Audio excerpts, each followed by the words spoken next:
Sekali berbicara tentang awal maqasid taharah, bicara tentang wudu.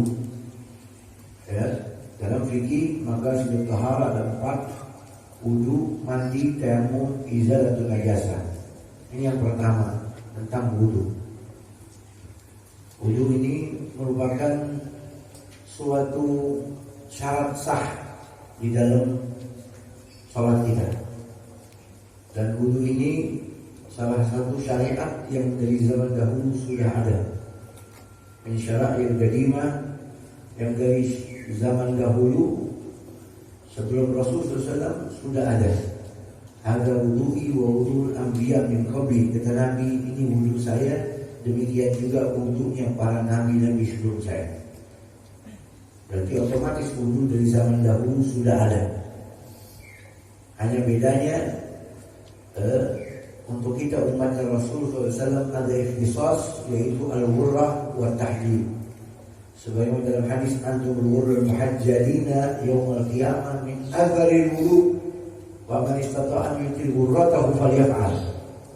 Kalian umatku kata Rasulullah SAW nanti di hari kiamat memiliki perbedaan dengan umat-umat terdahulu. Apa? Al-wurrah wa tahlil. Kecil dikit suaranya, kecil dikit. Di hari kiamat ada beda dengan umat zaman dahulu. Kalian memiliki gurrah dan tahlil. Al-gurrah ad-diya'u fil wajah. Wajahnya umat Nabi semua cahaya, berkatulik. Wa tahlil ad-diya' fil atraf. Jari-jarinya semuanya, lengannya, sikunya, betisnya bercahaya. Itu tahlil. Siapa saja di antara kalian yang berwudu bisa dilebihkan di dalam membasuh, hendaknya lakukan itu, karena itu akan menjadi cahaya pemisah antara umat zaman dahulu dan kalian. Dan wudu ini syariat yang Allah wajibkan digunakan oleh Nabi malam Isra Mi'raj, berbarengan dengan perintah salat. Ketika turun perintah salat, turun juga perintah wudu. Namun syariatnya Nabi sudah kenal. Sebagaimana dalam kitab Ushul Karim Muqaddimah Ibnu Hadramiyah, Nabi sudah terlebih dahulu diajari oleh malaikat Jibril tata cara wudu dan tata cara sholat. Ketika Rasul diutus menjadi Nabi oleh Allah jauh sebelum Isra Mi'raj. Jadi ketika terjadi Isra Mi'raj, diwajibkan Nabi salat dan wudu, Nabi sudah tahu itu. Ya. Dan ilahnya kenapa kita wajib bersuci, berwudu, mau salat? Karena itu perintah dari Allah. Allah berfirman, ya ayyuhalladzina amanu idza qumtum ila sholati faghsilu wujuhakum wa aydiyakum ila marafiqi wamsahu bi ru'usikum wa arjulakum ilal ka'bayn. Wahai orang-orang yang beriman, kalau kalian mau sholat, hendaklah cuci, basuh wajah kalian, lalu dua tangan kalian sampai siku, lalu usaplah kepala kalian, lalu basuhlah dua kaki kalian sampai mata kaki. Dalil wudu dari Quran hanya 4: basuh muka, basuh tangan, usap kepala, basuh kaki. Tapi dalam fikih kita menemukan furudul wudu ada berapa? 6. Apa tambahannya? Niat sama tertib. Niat di awal, dalilnya bukan dari Quran, tapi dari hadis Nabi, innamal a'malu binniyat. Sama tertib yang ke-6 terakhir. Dalilnya dari mana? Dari hadis juga, ibda'u bima bada'allahu bih. Mulailah sebagaimana Allah mulai. Firman-Nya Allah suruh mulai pertama kali apa? Wajah dulu. Habis itu tangan, habis itu kepala, habis itu kaki. Gak boleh ngacak. Itu namanya tartib. Allah yuqaddam qadun ala amri. Baik. Lalu hikmahnya apa? Sebabnya kita basuh muka, tangan, kepala, dan kaki. Imam Syekh Ibrahim Al-Baiju'i dalam kitabnya beliau menceritakan, mengatakan ilahnya dulu Nabi Allah Adam alaihissalam ketika Allah Ta'ala larang untuk mendekat makan apalagi dari buah kuldi yang ada di surga, Nabi Adam menghampiri pohon itu, datang menghadap dengan wajahnya, lalu mengambil dengan tangannya, lalu ditegur oleh Allah. Kagetlah Nabi Adam memegang kepalanya, lalu berjalanlah Nabi Adam dengan kakinya, maka anggota yang disebut itu wajib dibasuh. Di kitab lain ilahnya agar kita ini nanti di hari kiamat di surga Allah layak wajah kita menghadap Allah, layak tangan kita untuk dipakaikan gelang-gelang yang ada dalam surganya Allah, kepala kita layak untuk diletakkan mahkota, kaki kita bersih suci untuk menginjak surganya Allah Ta'ala. Amin. Itulah makanya syariat wudu. Baik saudara hadirin, Gala Rasulullah SAW, Rasul bersabda, layak Allahu sholat ahadikum, Allah tidak menerima sholat orang yang tidak ada kalau dia berhadas, nggak punya wudu, hatta ya Allah, sampai dia berwudu. Kalau nggak ada air, tayamum. Kalau nggak sah sholatnya. Tapi harus sholat, harus. Namanya sholat apa? Fardhu tahure. Nggak ada air, nggak ada tangan, nggak ada debu, tetap sholat. Hormati buah, nanti digobok. Tapi kalau ada debu, tayamum. Kalau ada air, nggak sakit, ya wajib pakai air.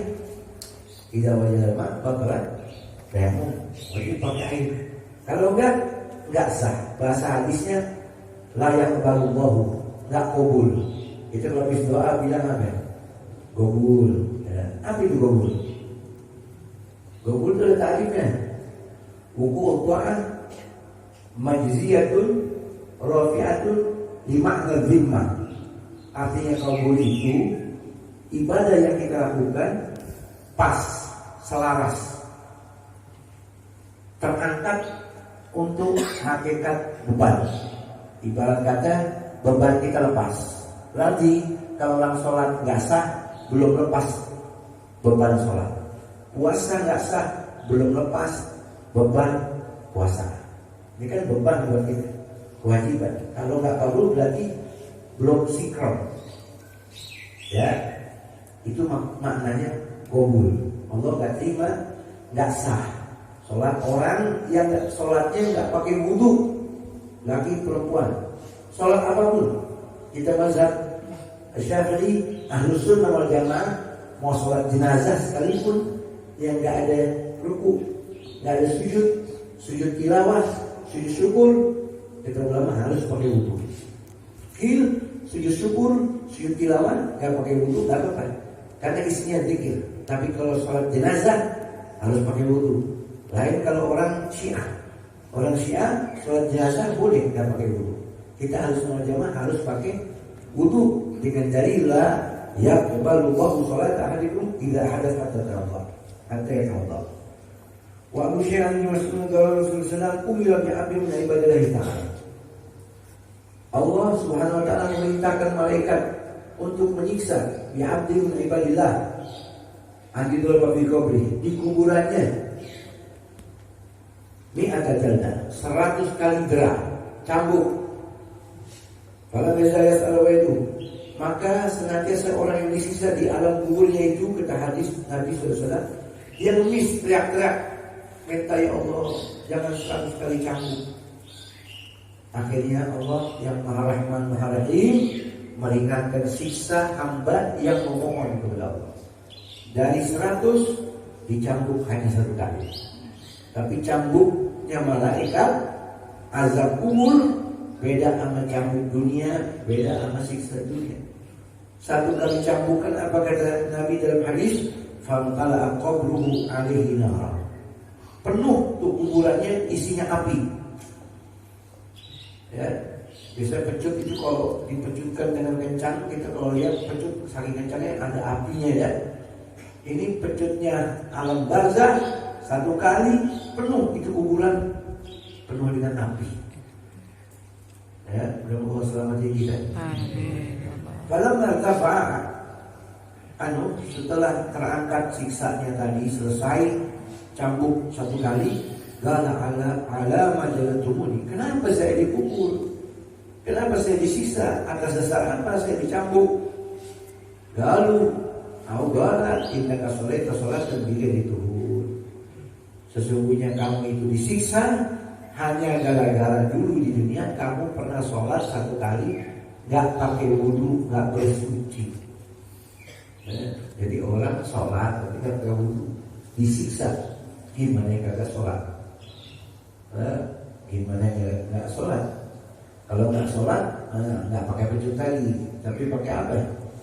Sujarul akra, binatang ular khusus hidupnya di alam barzakh, alam kubur manusia, yang nggak sholat, kepalanya bengkak, nyimpen racun. Tersiksa untuk orang yang sholat. Suaranya 3 kali lipat lebih keras daripada petir yang pernah menyambar bumi. Kukunya panjang 3 hari 3 malam perjalanan dalam hadis. Buntutnya panjang 1 bulan. Kerjaannya nyiksa orang yang nggak sholat, ditempelkan kukunya di bawah dagunya, dihempaskan ke bumi 7 lapis bumi tembus. Siksaan itu berlanjut sampai hari kiamat. Alhamdulillah ini jadi. Ya, jadi bersuci aja nggak dipakai sholat disiksa. Karena bersuci ini miftahus sholat, at-tuhur miftahus sholat. Wa tahliluha tahrimuha takbir, wa tahliluha taslim. Kunci sholat bersuci. Tahrimnya takbir, tahlilnya keluar dari sholatnya dengan salam. Jadi harus pakai berwudu, ya. Maka kelas kita ini berwudu untuk apa? Irafil hadatsil asghar. Ya. Kalau nggak disebut nggak apa-apa. Nawaitul wudu sah. Karena ada kalimat wudu. La yusta'mal illa fil ibadah. Wudu nggak dipakai kecuali buat ibadah. Beda sama mandi. Kalau mandi harus pakai niat. Kalau angkat hadas janabah, nifas harus disebut.